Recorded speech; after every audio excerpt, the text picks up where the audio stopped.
Halo Sobat Ekonomi Nusantara. Pernah dengar tentang krisis keuangan global tahun 2008? Krisis ini mengguncang dunia dan dampaknya masih terasa hingga hari ini. Puluhan negara, ribuan institusi, dan miliaran orang terkena dampaknya. Semakin terglobalisasi keuangan suatu negara, semakin buruk mereka merasakan efeknya. Pada saat itu, perhatian dunia terfokus pada Amerika Serikat yang menghadapi kehancuran bank-bank besar satu demi satu. Namun, ada satu negara kecil yang justru mengalami dampak krisis ini dengan tingkat keparahan yang jauh lebih tinggi. Islandia. Bayangkan, dalam waktu 2 tahun saja, Islandia kehilangan hampir setengah dari total ekonominya. Ini adalah salah satu pukulan ekonomi terbesar yang pernah dialami negara maju dalam sejarah. Dampaknya terhadap ekonomi nominal Islandia bahkan 10 kali lebih parah dibandingkan Amerika Serikat. Namun, kisah Islandia tidak berhenti di situ. Dari keterpurukan yang begitu dalam, negara ini justru bangkit dengan cara yang luar biasa. Apa yang seharusnya menjadi pukulan mematikan bagi ekonomi mereka, kini hanya menjadi kenangan. Islandia tidak hanya berhasil pulih dari krisis, tapi kini menjadi salah satu negara terkaya dan paling produktif di dunia. Jadi, bagaimana Islandia bisa melakukan ini? Apa rahasia di balik pemulihan mereka yang luar biasa? Dan yang tak kalah penting, apakah kesuksesan ini bisa bertahan dalam jangka panjang? Yuk kita bahas bersama di video ini. Jangan lewatkan ceritanya, karena perjalanan Islandia ini penuh pelajaran penting yang bisa kita ambil, termasuk untuk Indonesia. Pada tahun-tahun sebelum krisis keuangan global, Islandia sudah sangat terlibat dalam pasar keuangan, bertaruh besar pada sektor perbankan dan jasa keuangan. Namun, mereka bukan satu-satunya negara yang ikut serta dalam euforia ekonomi menjelang tahun 2008. Setelah terjadinya krisis subprime, sebagian besar dunia modern mengalami kerugian besar. Namun bagi Islandia, dampaknya jauh lebih parah. Dengan diversifikasi industri yang rendah dan mata uang yang secara historis tidak stabil, Islandia seakan-akan sudah ditakdirkan menjadi korban terburuk dari kerakusan global. Pada akhir kuartal kedua tahun 2008, akibat meningkatnya risiko yang dirasakan dan penurunan investasi, utang eksternal Islandia melonjak lebih dari 53 miliar dolar Amerika Serikat. Meskipun jumlah ini mungkin terlihat kecil dibandingkan dengan banyak negara besar, penting untuk diingat bahwa Islandia adalah negara kecil dengan populasi yang bahkan lebih kecil dari banyak kota kabupaten di Indonesia. Dengan populasi hanya sekitar 360.000 jiwa, utang tersebut menjadi beban astronomis per kapita. Utang ini sebagian besar digunakan untuk membangun sektor keuangan yang diharapkan menjadikan Islandia sebagai Singapura di Atlantik. Namun, dengan melihat kembali ke masa lalu, jelas bahwa Islandia memilih bisnis yang salah pada waktu yang salah. Utang yang sangat besar ini menjadi tidak terkendali, sehingga Bank Sentral Islandia tidak lagi mampu bertindak sebagai pemberi pinjaman terakhir untuk menyelamatkan bank-bank dari kehancuran besar-besaran. Yang lebih mengejutkan, berbeda dengan negara-negara barat lainnya yang turun tangan untuk menyelamatkan institusi keuangan mereka, pemerintah Islandia justru menarik diri dan tidak mau ikut campur, membiarkan bank-bank yang terlibat dalam perlombaan ini menghadapi kehancuran. Langkah ini sangat kontroversial pada saat itu, hingga memicu konflik keuangan dengan Belanda dan Inggris terkait jaminan minimum deposito. Namun, Islandia memenangkan putusan yang membebaskan mereka dari tanggung jawab atas jaminan deposito minimum untuk nasabah Belanda dan Inggris. Meski demikian, pemerintah tetap menjamin deposito domestik sambil mengamankan pinjaman sebesar 5,1 miliar dolar Amerika Serikat dari Dana Moneter Internasional dan negara-negara Nordik untuk memulai proses pemulihan yang lambat dan sangat diatur atas sistem perbankan mereka yang hancur. Sebagai bagian dari langkah tersebut, sejumlah bankir kunci bahkan ditangkap. Sikap Islandia yang terlalu bersemangat terhadap perbankan tanpa regulasi menghancurkan ekonomi mereka selama dan setelah krisis keuangan global, dengan rasio utang terhadap produk domestik bruto memuncak pada angka 130%. Pada tahun 2011, angka-angka ekonomi Islandia saat itu terbilang tidak lazim. Mereka bahkan sempat mengajukan permohonan untuk bergabung dengan Uni Eropa pada waktu yang hampir bersamaan. Namun, karena Uni Eropa tengah menghadapi krisis ekonomi yang melanda seluruh benua, permohonan tersebut akhirnya ditangguhkan. Kala itu, Islandia berada di ujung tanduk, hampir menjadi negara gagal. Namun keadaan berubah drastis pada tahun 2016. Hanya dalam 5 tahun setelah puncak krisis, produk domestik bruto (PDB) per kapita Islandia berhasil kembali ke tingkat sebelum krisis. Bahkan, rasio utang terhadap PDB mereka menurun lebih dari setengahnya pada bulan Desember tahun 2023. Keberhasilan pemulihan ini sebagian besar didukung oleh karakteristik unik yang dimiliki Islandia. Meskipun hingga kini Islandia masih menghadapi jenis ketidakstabilan ekonomi yang berbeda, hal tersebut justru menjadi bagian dari kekuatan mereka. Secara unik, penyebab naik turunnya ekonomi Islandia seringkali juga menjadi alasan utama mengapa negara ini mampu pulih dengan cepat dibandingkan dengan negara-negara barat lainnya. Islandia merupakan pulau terbesar ke-18 di dunia dengan luas sekitar 103.000 km persegi. Walaupun memiliki wilayah yang cukup luas, populasi mereka sangat kecil, hanya sekitar 394.000 jiwa ketika video ini dibuat. PDB Islandia pun relatif rendah, yakni sekitar 31 miliar dolar Amerika Serikat. Angka-angka ini mungkin terlihat tidak mencolok, yang membuat pengalaman mereka menghadapi krisis keuangan global seringkali terabaikan. Namun, beberapa sektor yang dikelola Islandia dengan baik ternyata sudah lebih dari cukup untuk menopang kebutuhan negara kecil ini. Meskipun Islandia kurang dalam hal diversifikasi industri, mereka sebenarnya tidak membutuhkan banyak hal. Apa yang telah mereka miliki berhasil menutupi kekurangan yang mungkin menjadi masalah besar jika mereka berada di lokasi lain. Letak geografis mereka menjadi keuntungan signifikan, salah satunya terbukti melalui serangkaian konflik yang dikenal sebagai Cod Wars. Perang Cod adalah konflik unik yang melibatkan Islandia dan Britania Raya, bukan dalam bentuk perang bersenjata, tetapi perselisihan tentang hak menangkap ikan di perairan Atlantik Utara. Konflik ini berlangsung dalam 3 tahap, dari tahun 50-an hingga 70-an, dan berpuncak pada pengakuan zona perikanan eksklusif Islandia sejauh 200 mil laut pada tahun 1976. Bagi Islandia, perang ini bukan hanya soal ikan, tetapi juga soal kedaulatan ekonomi dan keberlanjutan sumber daya alam mereka. Islandia, sebuah negara kecil dengan populasi kurang dari 500.000 jiwa, sangat bergantung pada perikanan untuk menunjang perekonomiannya. Pada awalnya, zona perikanan Islandia hanya sejauh 4 mil laut. Namun, kapal-kapal penangkap ikan dari negara-negara besar, terutama Britania Raya, sering memanfaatkan perairan ini tanpa batas. Merasa sumber daya lautnya terancam, Islandia secara bertahap memperluas zona perikanannya. Perang Cod pertama terjadi ketika kapal perang Britania melindungi kapal penangkap ikan mereka dari patroli penjaga pantai Islandia, menyusul keputusan Islandia memperluas zona perikanannya menjadi 12 mil laut. Konflik ini berlanjut hingga awal tahun 70-an, saat Islandia kembali memperluas zona perikanan menjadi 50 mil laut.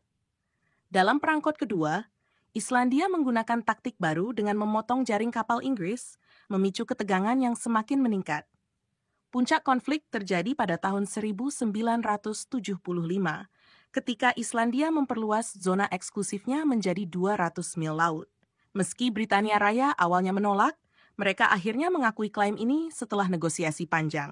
Langkah ini memungkinkan Islandia melindungi stok ikan cod, sumber ekonomi utamanya. Perang Cod menjadi presiden global penting tentang kedaulatan perairan dan diakui dalam Konvensi Perserikatan Bangsa-Bangsa tentang Hukum Laut tahun 1982. Ekspor perikanan Islandia mengalami naik turun, tetapi tetap memberikan kontribusi keuntungan yang signifikan, dengan nilai lebih dari 2,5 miliar dolar Amerika Serikat atau sekitar 38 triliun 500 miliar rupiah. Pada tahun 2023, sektor energi menyumbang sekitar 25% dari total ekspor Islandia.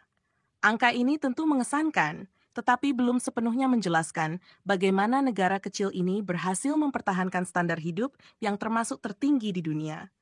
Bahkan jika dibandingkan dengan negara-negara Eropa lainnya yang memiliki industri kelas dunia. Apa yang benar-benar menempatkan Islandia dalam posisi istimewa adalah sektor energinya, yang hampir sepenuhnya berbasis pada energi terbarukan. Negara ini memiliki sekitar 37 pembangkit listrik tenaga air besar dan 200 pembangkit listrik kecil yang mulai dibangun sejak abad ke-20 dengan lebih banyak lagi yang direncanakan untuk dibangun di masa mendatang. Selain itu, Islandia juga memanfaatkan energi panas bumi sebagai sumber daya lainnya. Pada awalnya, energi ini dimanfaatkan oleh para petani untuk menghangatkan rumah mereka. Namun kini, penggunaannya telah berkembang secara signifikan ke skala yang jauh lebih besar. Listrik di Islandia tergolong sangat murah. Dengan tagihan energi rumah tangga rata-rata hanya sekitar $30 Amerika Serikat atau setara dengan sekitar Rp465.000 per bulan. Angka ini cukup mengesankan mengingat kebutuhan pemanasan yang tinggi selama musim dingin yang sangat ekstrim. Dengan memanfaatkan kedua sumber energi utamanya, Islandia menghasilkan listrik per kapita lebih banyak dibandingkan negara manapun di dunia. Dan angka ini diperkirakan akan terus meningkat dalam beberapa dekade mendatang. Output ekonomi hampir selalu berkorelasi dengan penggunaan energi, karena negara yang lebih kaya cenderung mengonsumsi lebih banyak energi untuk mendukung kehidupan yang lebih nyaman. Energi murah juga memberikan keunggulan besar dalam kapasitas industri. Sebagai salah satu wilayah dengan aktivitas geologi paling tinggi di dunia, Islandia menggunakan energi panas bumi untuk memanaskan hampir 90% rumah warganya. Sumber daya ini juga mendukung produksi pangan, seperti budidaya ikan dan rumah kaca. Namun, nilai sesungguhnya dari energi ini di panggung dunia terletak pada perannya dalam mendukung aplikasi industri yang sangat membutuhkan energi. Salah satu contohnya adalah peleburan aluminium yang melibatkan proses intensif energi seperti pelarutan alumina, penambahan anode, penerapan arus listrik, dan pencetakan aluminium cair. Proses ini membutuhkan energi 2 kali lipat lebih banyak dibandingkan produksi besi, sehingga energi murah di Islandia menjadi aset yang sangat penting dalam industri ini. Jelas mengapa Islandia memiliki masa depan yang menjanjikan. Saat ini, medali emas untuk produksi aluminium dipegang oleh Tiongkok, yang menyumbang sekitar 60% kapasitas peleburan aluminium dunia. Namun, tampaknya Tiongkok mulai menghadapi batasan. Hal ini karena Tiongkok harus mengandalkan pembangkit listrik berbasis batubara dan gas alam yang tidak hanya merusak lingkungan, tetapi juga menambah biaya produksi akibat penggunaan bahan bakar fosil. Di sisi lain, Islandia tidak menghadapi masalah yang sama. Energi panas bumi yang digunakan Islandia adalah sumber energi terbarukan, di mana panasnya terus-menerus diperbarui oleh inti radioaktif bumi. Secara teoritis, Islandia bisa mengandalkan keluaran energi ini selama miliaran tahun. Setelah pembangkit listrik panas bumi didirikan, biaya operasionalnya jauh lebih rendah. Selain itu, Islandia juga dapat membangun lebih banyak pembangkit listrik panas bumi untuk mendukung industri yang terus berkembang. Dan mereka memang sedang melakukannya dengan rencana pengeboran tambahan yang dijadwalkan antara tahun 2025 hingga 2027. Salah satu penggunaan menarik dari energi ini yang semakin populer dalam beberapa tahun terakhir adalah untuk penambangan mata uang kripto.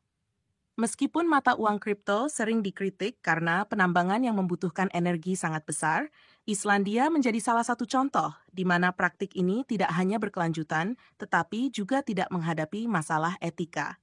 Hal ini berbeda dengan negara lain yang menggunakan energi tidak terbarukan untuk mencapai produksi yang jauh lebih rendah. Apakah keberhasilan ini akan berkelanjutan? Jawabannya adalah ya dan tidak. Memiliki energi yang murah dan andal selalu menjadi keuntungan besar bagi perekonomian manapun. Hal ini memungkinkan Islandia untuk tetap kompetitif di berbagai industri.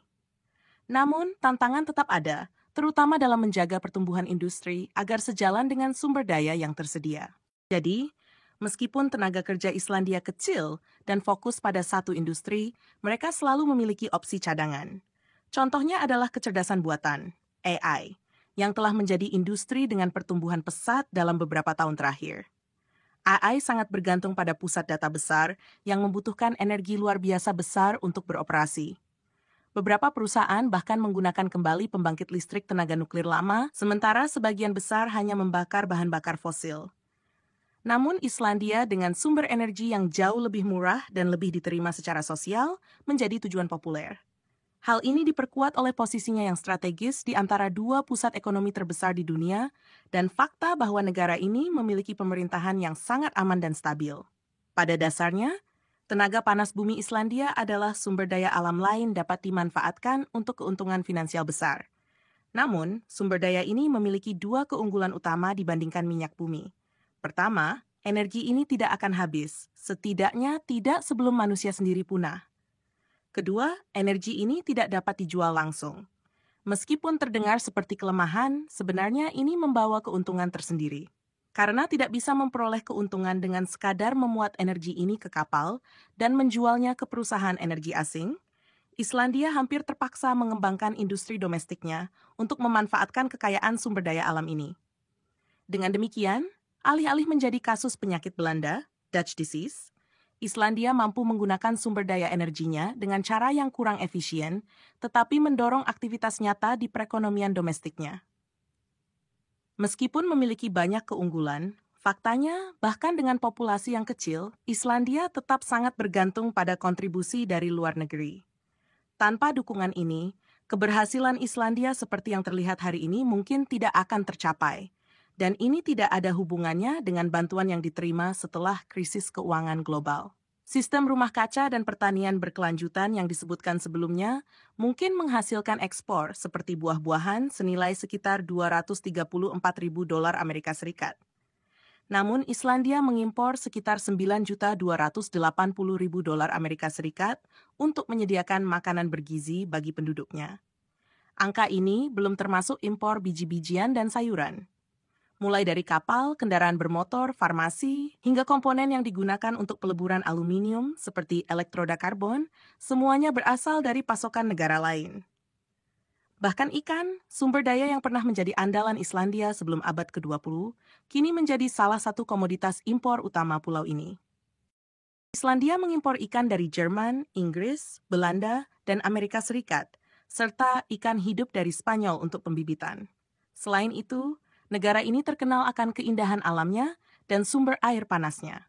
Pariwisata telah menjadi pendorong utama ekonomi Islandia selama lebih dari 3 dekade, menyerap sekitar 20% tenaga kerjanya dan menyumbang hampir 10% dari produk domestik brutonya. Penerbangan antara Amerika dan Eropa seringkali lebih murah jika berhenti sementara di Islandia, menjadikannya seperti spa day di antara tujuan perjalanan dengan beberapa keuntungan tambahan, meskipun mungkin tidak termasuk prestasi kuliner.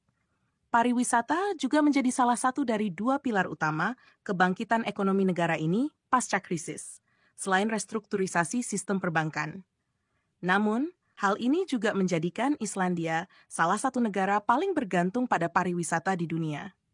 Ketergantungan yang tinggi pada industri yang tidak menentu dan bergantung secara global ini sangat memukul ekonomi selama pandemi COVID-19.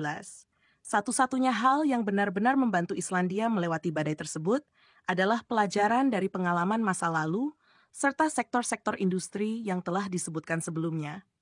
Pertanyaannya adalah, apakah kesuksesan Islandia dapat direplikasi oleh negara lain sebagai cetak biru untuk bangkit dari kesalahan mereka sendiri? Jawabannya, tidak sepenuhnya. Faktanya, Islandia adalah negara berbasis sumber daya, meskipun dalam cara yang kurang jelas. Islandia, bisa dibilang, hanya mendapatkan keberuntungan dengan kombinasi kondisi alam yang unik, ukuran populasi, dan lokasi geografis yang strategis. Negara ini terlalu kecil untuk dijadikan model ekonomi yang dapat diandalkan bagi negara lain. Sebagai contoh, Islandia menyambut turis dalam jumlah beberapa kali lipat lebih banyak daripada total populasinya setiap tahun, sesuatu yang tidak mungkin diterapkan di negara besar seperti Amerika Serikat. Selain itu, tambang emas panas bumi yang dimiliki Islandia berada di luar jangkauan sebagian besar negara lain, meskipun industri ini kini mulai dianggap lebih serius, bahkan di tempat-tempat dengan akses terbatas. Untuk meniru kondisi Islandia, sebuah negara harus memiliki kombinasi hampir sempurna, aktivitas vulkanik yang memadai, sumber panas bumi, serta kemampuan teknis untuk mengebor cukup dalam, hingga mencapai reservoir bawah tanah yang dipanaskan inti bumi untuk menggerakkan mesin pembangkit listrik. Hal ini sulit diwujudkan di sebagian besar wilayah di dunia. Namun, ini juga menjadi keuntungan besar bagi Islandia.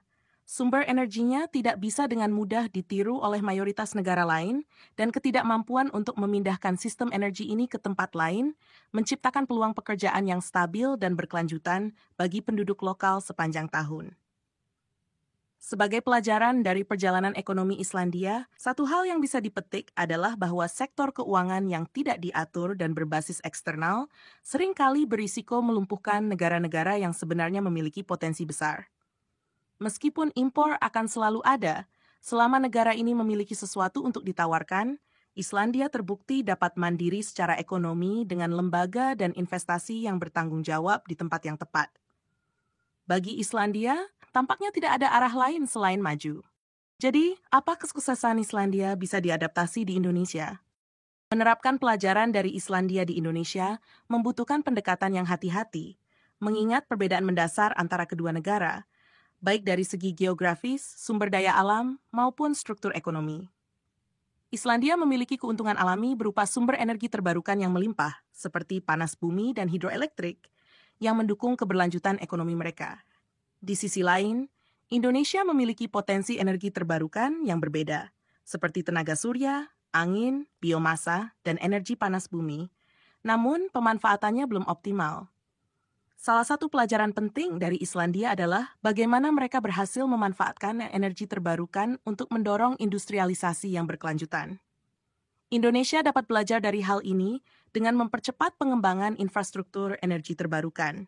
Sebagai contoh, Indonesia memiliki cadangan panas bumi terbesar kedua di dunia, tetapi hanya sebagian kecil yang telah dimanfaatkan. Dengan investasi yang tepat dan kebijakan yang mendukung, sektor ini dapat menjadi salah satu pilar utama transisi energi di Indonesia. Selain itu, Islandia menunjukkan pentingnya diversifikasi ekonomi berbasis potensi lokal. Indonesia, dengan keanekaragaman sumber daya dan budaya, dapat mengembangkan sektor-sektor baru yang berbasis keberlanjutan, seperti pariwisata ekologis, pertanian organik, dan industri kreatif. Contoh keberhasilan Islandia dalam memanfaatkan pariwisata sebagai salah satu motor penggerak ekonomi juga relevan bagi Indonesia, mengingat kekayaan alam dan budaya yang dimilikinya. Namun, tantangan Indonesia terletak pada skala dan kompleksitasnya sebagai negara kepulauan dengan populasi besar. Dibutuhkan koordinasi lintas sektor dan pemerintah daerah, serta penguatan kelembagaan untuk memastikan bahwa setiap kebijakan berjalan secara efektif. Pada akhirnya, keberhasilan penerapan pelajaran dari Islandia akan sangat bergantung pada kemampuan Indonesia untuk menyesuaikan strategi tersebut dengan kondisi uniknya sendiri. Islandia telah membuktikan bahwa dengan memanfaatkan keunggulan sumber daya alam dan perencanaan strategis, sebuah negara kecil pun bisa mencapai kesuksesan ekonomi yang luar biasa. Namun, setiap negara memiliki tantangan dan peluang yang unik, termasuk Indonesia. Dengan kekayaan sumber daya yang berlimpah, Indonesia memiliki potensi besar untuk menciptakan jalan menuju keberlanjutan yang sesuai dengan karakteristiknya sendiri. Bagaimana menurut Anda? Apakah pelajaran dari Islandia relevan untuk diterapkan di Indonesia? Atau mungkin ada pendekatan lain yang lebih cocok untuk kondisi kita? Tuliskan pendapat Anda di kolom komentar dan mari kita berdiskusi lebih lanjut. Jangan lupa untuk menyukai video ini, berlangganan, dan aktifkan lonceng notifikasi untuk mendapatkan pembahasan menarik lainnya. Sampai jumpa di video berikutnya.